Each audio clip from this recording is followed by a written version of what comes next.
ஆன்மீக அன்பர்கள் அனைவருக்கும் வணக்கம். தர்மக்ஷேத்திரம் எனப்பட்ட குருக்ஷேத்திரத்திலே மகாபாரத போரானது நடந்து கொண்டிருந்தது. அன்றைக்கு 10ஆம் நாள் யுத்தம். அன்றைய நாளிலே பிதாமகரான பீஷ்மர் கொல்லப்பட வேண்டும் என்ற ஒரு முடிவோடு பார்த்த சாரதியினுடைய துணை கொண்டு அர்ஜுனன் அந்த பிதாமகர் பீஷ்மரோடு போரிட்டான். அவ்வாறு போரிட்ட பொழுது அந்த அர்ஜுனன் தான் வெற்றி பெற வேண்டும் என்பதற்காக சிகண்டி என்ற பெண்ணாக இருந்து ஆணாக மாறிய ஒருத்தியை தன் முன் நிறுத்தி போர் செய்தான். அதை அறிந்த பிதாமகர் பீஷ்மர் ஒரு பெண்ணை எதிர்ப்பது தனக்கு இழுக்கு, தன் வீரத்துக்கு அழகல்ல என்று நினைத்து இருக்க, அந்த நேரத்திலே சிகண்டி முதலிலே பீஷ்மரை தாக்க அர்ஜுனனும் தொடர்ந்து தாக்கி அவரை பூமியிலே வீழ்த்திவிட்டான். இது அந்த போர் முறைக்கு அப்பாற்பட்ட ஒன்று, அதர்மமான முறை. இப்படி அதர்மமான முறையிலே கௌரவர்கள் எல்லாம் போர் செய்து இருந்தாலும் கூட மிகச் சிறந்த வீரனாகிய அர்ஜுனன் இவ்வாறு செய்ததனாலே அந்த ஒரு தவறானது எப்பொழுதும் அவனுடைய மனத்திலே உறுத்தி கொண்டே இருந்தது. ஆகையினாலே இந்த பாவத்தை எப்படி போக்கிக் கொள்வது என்று நினைத்து கொண்டிருந்தான் அர்ஜுனன். இந்த நேரத்திலே 18ஆம் நாள் போர் முடிந்து பாண்டவர்கள் வெற்றி பெற்று தங்களுடைய நாடான அந்த தேசத்திற்கு, ஹஸ்தினாபுரத்திற்கு திரும்பினார்கள்.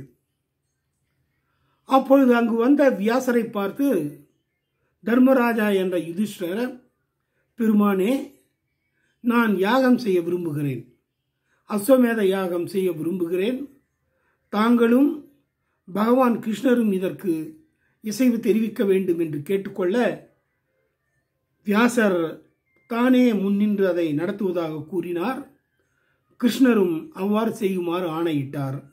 ஆகையினாலே அந்த அஸ்வமேத யாகத்திற்கு செய்யப்பட வேண்டிய சடங்குகள் எல்லாம் முடிந்த பிறகு அந்த யாகத்து குதிரையானது அவிழ்த்து விடப்பட்டது. அவரே அவிழ்த்து விடப்பட்ட அந்த குதிரையை பின்தொடர்ந்து செல்லுமாறு யுதிஷ்டிரர் அர்ஜுனனுக்கு கட்டளையிட்டார். அதற்கு ஏற்றவாறு அர்ஜுனனும் அந்த யாக குதிரையை பின்தொடர்ந்து கொண்டு சென்றான். அதாவது ஒரு அரசன் செய்த யாக குதிரை வருகிறது என்றால், தன்னுடைய நாட்டிற்கு வருகிறது என்றால், அந்த அரசனுடைய அரசாட்சியை ஏற்றுக்கொள்ளுகின்றவர்கள் அந்த குதிரைக்கு எந்த விதமான பங்கமும் ஏற்படாதவாறு காத்து அந்த அரசனுடைய ஆட்சியை தாங்கள் ஏற்றுக்கொள்வதாக அவர்கள் எடுத்து கூறினால் அவர்கள் அந்த அரசனுக்கு கட்டுப்பட்டவர்களாக இருந்து, சிற்றரசர்களாக இருந்து கப்பம் கட்டுவார்கள். எதிர்க்கின்றவர்கள் எதிர்த்தால் அங்கே உடன் செல்லுகின்றவர் யாராக இருந்தாலும் அவர்களை அடக்கி தங்களுடைய அரசனின் அந்த சக்கரவர்த்தி நிலைக்கு அவர்கள் ஏற்றுக்கொள்ள வேண்டும் என்று சொல்லி அவர்களையும் தங்களுடைய யாகத்திற்கு வருமாறு அழைத்து திரும்புவார்கள். இப்படி யாக குதிரையோடு புறப்பட்டு சென்றான் அர்ஜுனன். முதலிலே அந்த குதிரையானது வடக்கு பக்கமாக சென்றது. அவ்வாறு சென்றபொழுது அந்த திரிகர்த்த ராஜா என்பவன் ஒருவன் இருந்தான். அதான் திரிகர்த்தனுடைய தலைவனவன். அவன் பெயர் சூரியவர்மா என்பது. அவன்தான் முதலில் அந்த யாக குதிரையை எதிர்த்தான், அர்ஜுனனை எதிர்த்தான். ஆனால் அவனை வெற்றி கொண்டு அடுத்ததாக பிராக் ஜோதிஷ்பூர் என்ற அந்த இடத்திற்கு சென்றான் அர்ஜுனன். அங்கே பகதத்தன் ஞானதத்தன் என்ற இருவர் இருந்தார்கள். அவர்களும் அர்ஜுனனையும் குதிரையும் எதிர்த்தார்கள். ஆனால் அவர்களையும் அடக்கி ஒடுக்கி வெற்றி கொண்டு தன் அண்ணன் யுதிஷ்டிரன் செய்ய போகின்ற யாகத்திற்கு வருமாறு கட்டளையிட்டு விட்டு அடுத்ததாக தன்னுடைய பயணத்தை தொடர்ந்தான் அர்ஜுனன். அப்படி சென்றபொழுது அடுத்ததாக அந்த குதிரையானது சிந்து நாட்டிற்கு சென்றது. இந்த சிந்து நாடு என்பதுதான் தற்கால அந்த பாகிஸ்தான், மேற்கு பாகிஸ்தான் என்று அழைக்கப்படுகின்ற பகுதி. அந்த சிந்து நதியினுடைய அரசனாக விளங்கியவன் தான் ஜவினுடைய மாமனான அந்த சூதாட்டக்காரன். ஆக அவர்கள் என்ன செய்தார்கள், அந்த சூதாட்டக்காரனாகிய சகுனி, அவனுடைய பிள்ளைகள் எல்லோரையும் அர்ஜுனன், அதாவது பாண்டவர்கள் அழித்து விட்டார்கள் என்ற அந்த பகைமை உணர்வோடு எதிர்த்தார்கள். அப்படி எதிர்த்தவர்களையும் பல நாட்கள் போர் செய்து அடக்கினான் அர்ஜுனன். ஏனென்றால் யாரையும் கொல்ல வேண்டாம், எந்த அரசனாக இருந்தாலும் வெற்றி கொண்டு தான் செய்யப்போகின்ற அந்த யஜ்யத்திற்கு வருமாறு, யாகத்திற்கு வருமாறு, அஸ்வமேத யாகத்திற்கு வருமாறு அழைப்பு விடுத்து வர வேண்டும் என்பதுதான் தருமர் கூறி அனுப்பிய அந்த கட்டளை. ஆகையினாலே அவர்களையும் வென்று தாங்கள் செய்ய போகின்ற அந்த யாகத்திற்கு வருமாறு அழைப்பு விடுத்தான். அங்கு அப்போது துச்சலை என்பவள் திருதராஷ்டிரனுடைய கடைசி மகள். அதாவது 100 ஆண்களும் ஒரு பெண்ணும் பிறந்தார்கள் என்று கேள்விப்பட்டோம். எல்லா கௌரவர்களுக்கும் தங்கையாய் பிறந்தவள் துச்சலை. அவளைத்தான் ஜெயத்ரதன் என்ற அந்த நாட்டு அரசன் மணந்து கொண்டிருந்தான். ஜெயத்ரதன் போரிலே அர்ஜுனனாலே கொல்லப்பட்டான். ஏனென்றால் அவனை முக்கியமாக கொண்டுதான் அங்கே அர்ஜுனுடைய மகனாகிய அபிமன்யுவை எல்லோரும் அதர்ம முறைப்படி அதர்ம வழியிலே நின்று அழித்தார்கள், கொன்றார்கள். என்றாலும் பின்னாலே எல்லோரும் அழிந்து விட்டார்கள். ஆகையினாலே அந்த துச்சலையினுடைய கணவன் ஜெயத்ரதன் இறந்து விட்டான். ஆகையினாலே அந்த ஜெயத்ரதனுக்கு ஒரு மகன் இருந்தான். அவன் பெயர் சுரதன். தன்னுடைய தகப்பனை கொன்றவனான அர்ஜுனன் யாக குதிரையோடு வருகிறான் என்று கேள்விப்பட்ட அந்த சுரதன் பயந்து போய் அப்படியே தரையிலே விழுந்து இறந்து போனான். அவனுக்கு ஒரு மகன் இருந்தான். அவனை தூக்கி கொண்டு துச்சலை என்ன செய்தாள், அர்ஜுனனை பார்க்க ஓடோடி வந்தாள். ஓடோடி வந்து அர்ஜுனனை பார்த்து பலவாறு கண் கலங்கி நின்று, என்னுடைய கணவனும் இறந்து விட்டான், என்னுடைய மகனும் இறந்து விட்டான், இவன் பேர குழந்தையாக இவன் ஒருவனே எனக்கு இருக்கிறான், உனக்கு எப்படி பரீட்சித்து பேரனாக இருக்கின்றானோ அப்படி எனக்கு ஒரே பேரனாக இருக்கின்ற இவனை நீ ஒன்றும் செய்யாமல் காத்திருள வேண்டும் என்று அழுது கொண்டே கூறினாள் துச்சலை. அதையும் அர்ஜுனன் ஏற்றுக்கொண்டான். அவர்களையும் ஏதும் செய்யாமல் அவர்களோடு நட்பு கொண்டு விரும்பினால் அஸ்தினாபுரத்திற்கு வருமாறும் கூறிவிட்டு சென்றான் அர்ஜுனன். ஆக இப்படி பல தேசங்களையும் நாடுகளையும் கடந்து அங்கே இருக்கின்ற அரசாட்சி செய்த வீரர்களை எல்லாம் அடக்கி ஒடுக்கி தன்னுடைய அண்ணன் செய்கின்ற, அதாவது தாங்கள் செய்கின்ற அந்த அஸ்வமேத யாகத்திற்கு வர வேண்டும் என்று கட்டளையிட்டான் அர்ஜுனன். அவ்வாறு யாக குதிரையோடு சென்றவன் தெற்கு பக்கமாக வந்தான். அவன் சோழ நாட்டிற்கு வந்தான். அர்ஜுனன் ஒரு முறை தீர்த்த யாத்திரை வந்தபொழுது சோழ நாட்டினுடைய அரசனாக விளங்கியவன் சித்ராங்கதன் என்ற ஓர் அரசன். அவனுக்கு சித்ராங்கதை என்ற ஒரு அழகிய மகள் இருந்தாள். யாத்திரைக்காக வந்த அர்ஜுனன் சித்ராங்கதையை பார்த்து அவளுடைய அழகிலே மயங்கி ஈடுபட்டு அவளோடு களவு புணர்ச்சி செய்து யாரும் அறியாத வண்ணம் அவளுடைய அந்த அந்தப்புறத்திலே தங்கி இருந்து கடைசியிலே அவளை கர்ப்பமாக்கி விட்டான். அவளுக்கு பப்ருவாகனன் என்ற ஒரு அழகிய ஆண் குழந்தை பிறந்தான். அந்த குழந்தை பிறந்த பிறகு அந்த சோழ அரசனை அழைத்து, என்னுடைய மகன் இவனை பத்திரமாக பார்த்துக்கொள், உனக்கு பிறகு இவன்தான் இந்த நாட்டை ஆளப்போகிறான் என்று சொல்லி அங்கே இருந்து விடைபெற்று மேலும் தீர்த்த யாத்திரைக்கு போய்விட்டான் அர்ஜுனன்.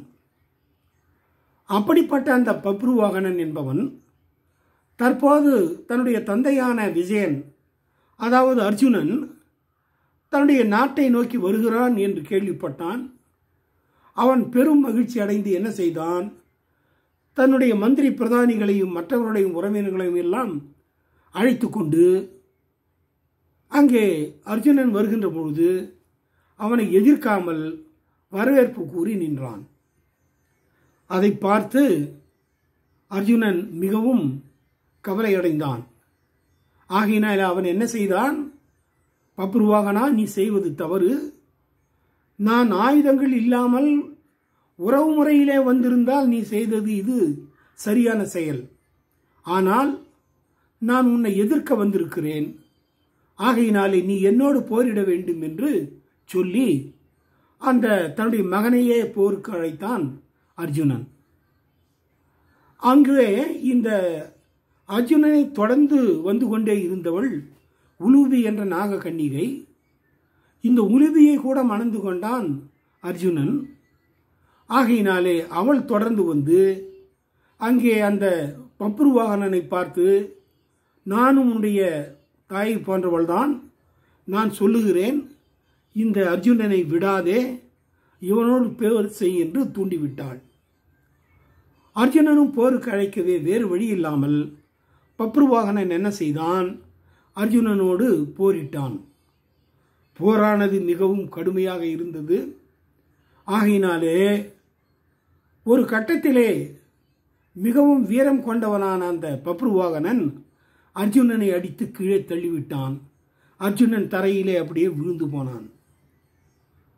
தன்னுடைய தந்தை தரையிலே விழுந்து இறந்து விட்டானோ இல்லையோ, என்ன இப்படி ஆயிற்றை என்று மிகவும் புலம்பிய பப்ருவாகனன் அவனும் தரையிலே சாய்ந்து விட்டான்.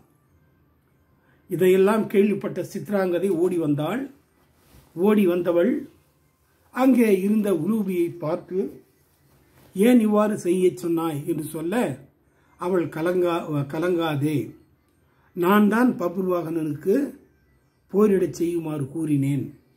ஏனென்றால் அவளுடைய காரணத்தை நான் சொல்லுகிறேன், சற்று நேரம் இரு என்று சொல்லி அந்த பெண் என்ன செய்தாள், ஒரு மணி, அது நாக குலத்தை சேர்ந்தவள் எல்லாம் ஆகையினாலே அவள் ஒரு பெரிய மாணிக்க கல்லை வைத்திருந்தாள். அதை நினைக்க அந்த கல்லானது அவளிடத்திற்கு வந்து சேர்ந்தது. அதை பார்த்து அவள் என்ன சொன்னாள், பப்ருவாகனா, நீ கலங்காதே, இந்த இரத்தின கல்லை உன்னுடைய தந்தையின் மார்பின் மீது வை, உடனே அவர் பிழைத்துக் கொள்ளுவார் என்று சொன்னாள். பப்ருவாகனனும் அதே போல செய்ய, தூங்கியவன் எழுந்து கொண்டதைப் போல அங்கே அர்ஜுனனும் எழுந்தான்.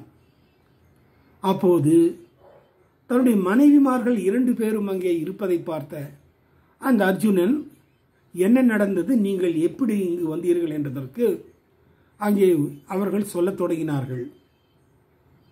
நாதா, தாங்கள் எவ்வளவு பெரிய வீரராக இருந்தாலும் சிகண்டியை முன்னிறுத்தி நீங்கள் பீஷ்மரை கொன்றது தவறு, அது பெரும் பாவம். ஆகையினாலே அந்த பாபத்திற்கு கண்டிப்பாக உங்களுக்கு நரகம்தான் கிடைக்கும் என்று வசுக்கள் எல்லாரும் சொன்னார்கள். எந்த வசுவை கேட்டாலும் நிச்சயமாக அர்ஜுனனுக்கு சொர்க்கம் கிடைக்காது, அவன் என்ன செய்வான், நரகத்திற்கு போவான் என்று சொன்னார்கள். ஆகையினாலே அந்த நரகத்திற்கு போகின்ற பாவத்திலே இருந்து நாங்கள் உன்னை காப்பாற்ற வேண்டும் என்று நினைத்தோம். ஆகையினாலே அந்த வசுக்கள் என்ன சொன்னார்கள், அர்ஜுனுடைய மகன், அதாவது அர்ஜுனனுக்கு மகன் இருந்து அவனோடு அர்ஜுனன் போரிட்டு தரையிலே விழுவானானால் அவன் பீஷ்மரை தாக்கிய அந்த பாவமானது நீங்கிவிடும். இதை தவிர வேறு வழி இல்லை. இவ்வாறு நடக்காது போனால் அர்ஜுனனுக்கு நரகம்தான் கிட்டும் என்று அவர்கள் சொல்லிவிட்டார்கள். ஆகையினாலே மிக பெரும் வீரனாகிய நீ சொர்க்கம் செல்லாமல் அவதிப்படக்கூடாது என்று நினைத்து அந்த நரகலோகத்திற்கு செல்லுகின்ற பாவத்திலே இருந்து பீஷ்மரை அதர்மமான முறையிலே கொன்றதற்கான அந்த பாவத்திலே இருந்து நீ நீங்க வேண்டுமானால் இதுதான் பரிகாரம் என்று அவர்கள் சொன்னதனாலே உன்னுடைய மகனான அந்த பப்ருவாகனனையை அழைத்து போரிட்டு அவன் மூலமாக உன்னை தரையிலே விழச் செய்தோம். நீயும் இறந்தவன் பால் விழுந்து விட்டாய். ஆகையினாலே இதுதான் நடந்தது என்று சொல்ல அதை கேட்டு மிகவும் சந்தோஷமடைந்தான் அர்ஜுனன். ஆக அந்த பிதாமகராகிய பீஷ்மரை தான் அதர்மமான முறையிலே, என்றாலும் இதை போன்ற செயல்களை பல பேரும் செய்திருக்கிறார்கள், இருந்தாலும் அவன் அதை ஒரு பெரிய பாவமாக எண்ணியதனாலே அவனுடைய மன உளைச்சலும் நீங்கி அவன் நரகத்திற்கு செல்ல இருந்த அந்த பாவமும் நீங்கி அந்த பாண்டவர்கள் எல்லோரும் சொர்க்கம் செல்லுகின்ற பொழுது இவனும் சொர்க்கம் சென்றான் என்பதை நாம் பார்க்கின்றோம். ஆகையினாலே பிதாமகர் பீஷ்மரோடு போரிட்டு வதைத்த, அவரை வீழ்த்திய அந்த பாவத்தை, அந்த பாவத்திலே இருந்து எவ்வாறு அர்ஜுனன் நீங்கினான் என்றால் அவனுடைய மகனாலேயே தாக்கப்பட்டு கீழே விழுந்ததனாலே அவன் அந்த சாபத்திலே இருந்து நீங்கினான். இதை செய்தவர்கள் அவனுடைய மனைவிமார்கள் என்பதை நாம் அறிந்து கொள்ள வேண்டும். இது இங்கே வில்லி பாரதத்திலே இல்லை என்றாலும் நம்முடைய வியாச பாரதத்திலே மிக அருமையாக கூறப்பட்டிருக்கிறது. ஆகையினாலே இந்த செய்தி உங்களுக்கு நிச்சயமாக புதிய செய்தியாக இருக்கும் என்று நினைக்கின்றேன். ஆகையினாலே இதை அனைவருக்கும் பகிருங்கள். முடிந்தால் சப்ஸ்கிரைப் செய்யுங்கள். யான் பெற்ற இன்பம் பெருகை வையகம் என்பதற்கேற்ப செயல்படுங்கள் என்று உங்களை கனிவன்புடன் கேட்டுக்கொள்கின்றேன். நன்றி, வணக்கம்.